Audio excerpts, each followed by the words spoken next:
Well, I'm joined now from Cairo by Rachma, whose powerful message has gone viral online. Rachma, thank you very much indeed for joining me. We've got a slight delay in the connection between us, so I'm going to ask you questions and give you time to answer them rather than try and talk over you, because that isn't going to work given the delay. So let me just ask you, first of all, you were on CNN. I know Clarissa Ward, the correspondent that you were very passionate towards. In my opinion, having worked at CNN, she is one of the best foreign correspondents in the world. And I felt absolutely has tried to straddle this very tricky line of reporting fairly and accurately on what is a horrendous conflict. When you look back at yourself in that exchange with Clarissa, how do you feel about the way that you addressed her? Do you have any regret? Or do you feel you could have expressed yourself differently? Or do you feel that it accurately represented how you were feeling? I'm not going to waste my time talking about the report with Clarissa because this takes away from the point. You mentioned before there was a deadlock in the debate. There's no deadlock in the debate. There is terror in the debate. You are unable to debate with Israel because what's happened so far is we're witnessing the sick relationship between the United States and Israel, where basically the United States has given a permission for Israel to have genocide on ground. And what's happened is we're seeing no one can say no to Israel. The United Nations isn't able to say no to Israel without repercussions. Media figures aren't able to say no to Israel without repercussions. So what ends up happening is that you're basically raising a spoiled brat you're unable to say no to, that has now grown up to be a sociopath. And let me reiterate that the relationship between the United States and Israel is putting the world in jeopardy. So what we're witnessing now is a serious issue where both parties need to reassess their relationship.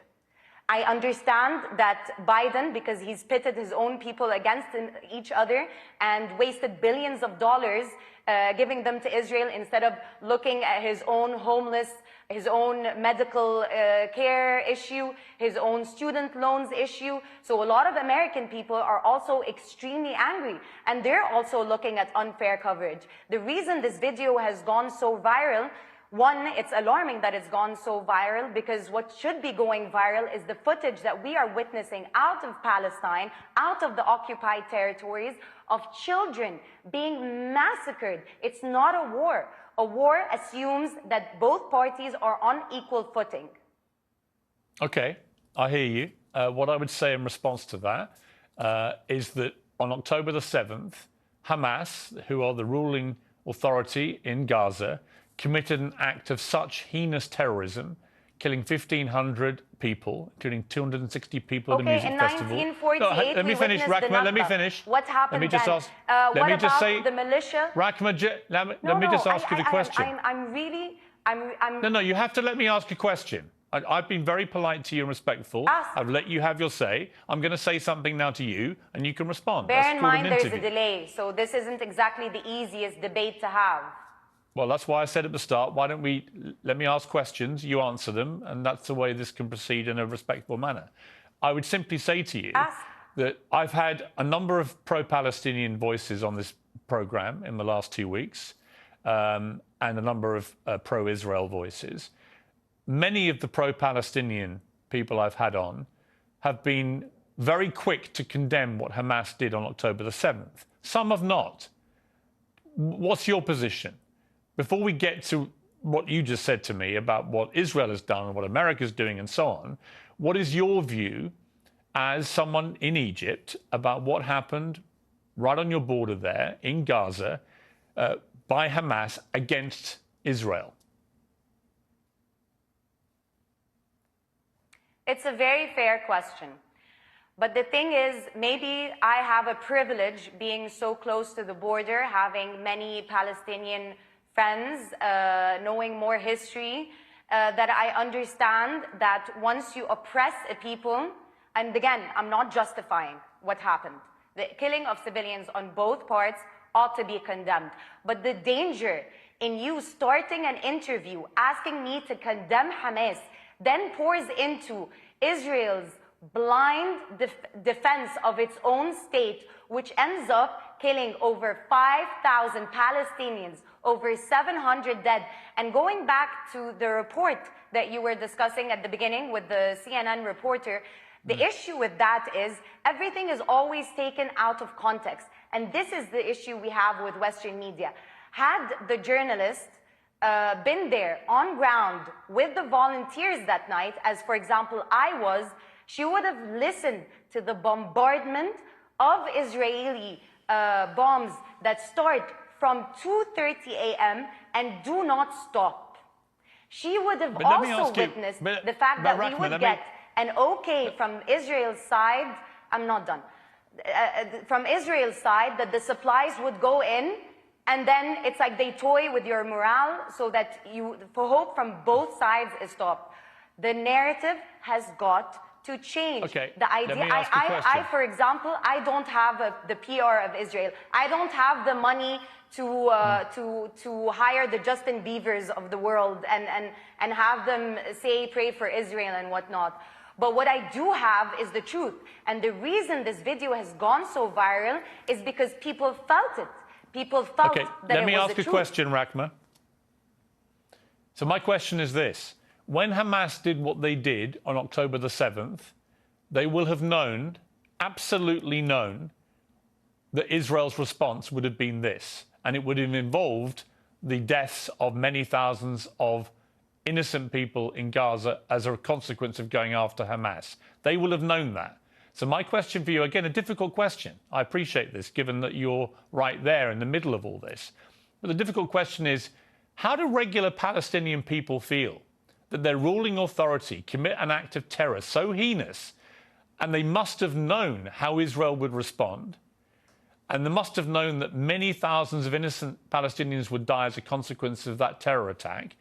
How do they feel about that? Are they comfortable with Hamas continuing to be the ruling authority in Gaza? Or is it actually an act of such appalling atrocity that Hamas should no longer be there? And if the answer is the Palestinian people don't want them to be there anymore, then how do you get rid of them? Unfortunately, the Palestinian people don't have the luxury of the time to think of Hamas. The voice notes we're receiving from our Palestinian brothers and sisters from under the rubble, from mothers who've lost their children, from home families that have been eradicated, the sentiment we're getting from the Palestinian people is, do they see us? If the United Nations, that's whole premise was to avoid this kind of genocide, was created to avoid this kind of humanitarian crisis, cannot stand up to one spoiled brat of a fascist organization, then where are we in this world? And what's sad is that it's a top-down movement. You have the United Nations unable to speak to Israel. You also have the people at work who cannot hold the Palestinian flag, who get fired on the spot. I've had people who work in New York text me and tell me that they've been fired on the spot. Rachma, I have a you know what question. else I've had that unfortunately I cannot show? Screenshots, last thing, screenshots of emails from prominent news channels where anchors, where younger people are emailing producers, begging, are emailing one another, begging, why aren't we showing the other side? Why aren't you showing the other side? Because what's happened is that I have to be able to respond. Israel has given you a brand book where you can, so that you can be prim and proper in front of your own people. I have to be able to respond, They've been very Rachma. clear about their intent. They've been very clear since the Haganah. You have to let me respond now, okay? I'm listening to you respectfully. I am not the media. I've given more of a platform to pro-Palestinian people, including yourself, than any other show in the world. So I resent the suggestion that I'm just like everybody else. Which is in itself a problem. I have deliberately given large chunks of my show each night to voices like yours to tell the side of the Palestinians. But again, I come back to this.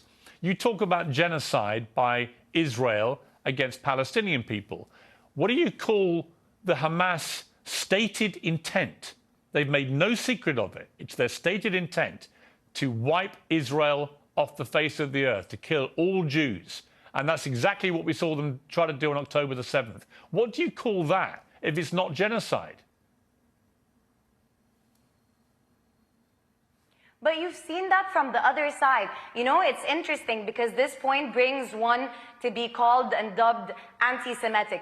You know, I believe that Israel is the most anti-Semitic entity ever. We used to live with our Jewish brothers and sisters here in the Middle East and in Palestine, and the creation of Israel on a racist premise differentiated, because you didn't have Jewish Arabs or whatnot. You just had Arabs. They were Christian. They were the people of Palestine. You're not answering my question, They were Rachma. Muslim. They were Jewish. I don't need to, because the problem is Actually, you do need to. Why are we having a debate? Is it not to solve, or is this for another sensational interview? Is this a sensational interview, it's or not is about it sensation. To solve? I am You've here accused- to say you've something accused clearly, Israel of that genocide. we need a ceasefire because the world is in danger.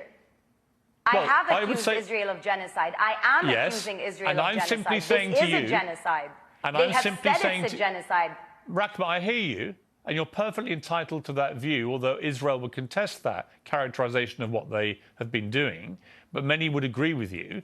But I simply say, what is Hamas waging against Israel? I would that's love not if they genocide? would contest with evidence rather than terror. Yeah, but do you not agree with me that what I didn't Hamas hear is your doing last is part. clearly... Do you not agree with me that clearly what Hamas is waging against Israel is also genocide by your criteria?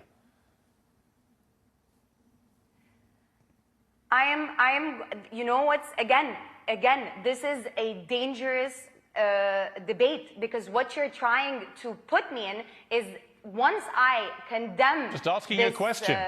Once I condemn these people, what that then means, why is this dangerous for me? Because what that then means is that you can then answer me and tell me that Israel has the unequivocal right to defend itself, what that means is that they eradicate a people who end up being your Halloween you're costumes. wrong. No. So why Let me not clarify. put a stop to this Let me now? clarify. They're not on equal footing.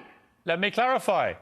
Israel, like every country in the world, has an absolute right to defend itself. Right? Israel has a right to defend itself. The question now is against what? Women and children? Let me finish my point, please, Rachma. look at the evidence. Let me finish my point. How many Palestinians have died? If you're not going to let me finish my point, you're not going to hear what I have to say. Israel has a right to defend itself. But the longer this war goes on, the more that people are saying to Israel, what is proportionate? How can killing many thousands of Palestinians, innocent women and children, how can that be right? If what happened on October the 7th is wrong, how can this be right? And it's a very fair point to make. But my point about all of this is, you want peace, I want peace. The President of the United States and Queen Rania and others saying we've got to get to a two-state solution. To do that, you've got to have leadership which can be trusted by the other side. There is no way that Israel will ever trust any leadership involving Hamas. And I would say the same, by the way, about the Palestinian view of Benjamin Netanyahu. I don't think they trust him either. I think you need new leadership on both sides. And that's where the conundrum's going to be. How do you get to that place where it's no longer Hamas controlling Palestinians and no longer Benjamin Netanyahu in charge of the Israeli side? Excellent question. You apply international law.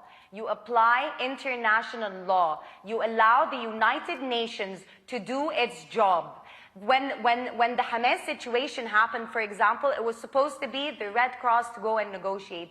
Israel is stopping all of that. On top of that, it's also terrorizing the media. On top of that, it's also terrorizing individuals. On top of that, it has money being poured in from the United States.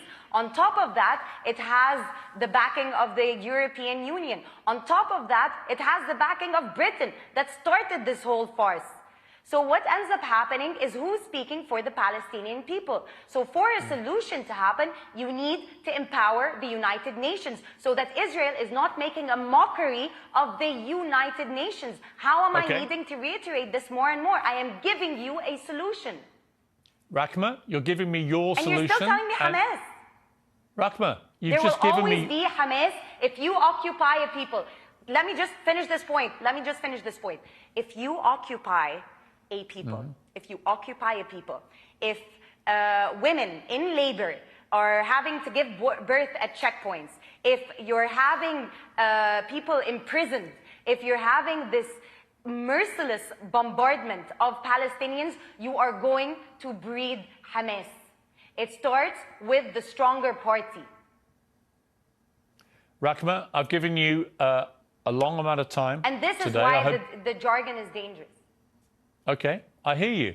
And I respect your right to your opinions. And I've given you the platform to air them. And I appreciate you coming on the program. Call for Thank you very much. ceasefire then. That's not my job. My job is to try and interview people at the center of this. You may not like that, but it is. But I appreciate you coming on the program. Thank you. Interviews, sure. It wasn't sensational. It wasn't. But thank you very much.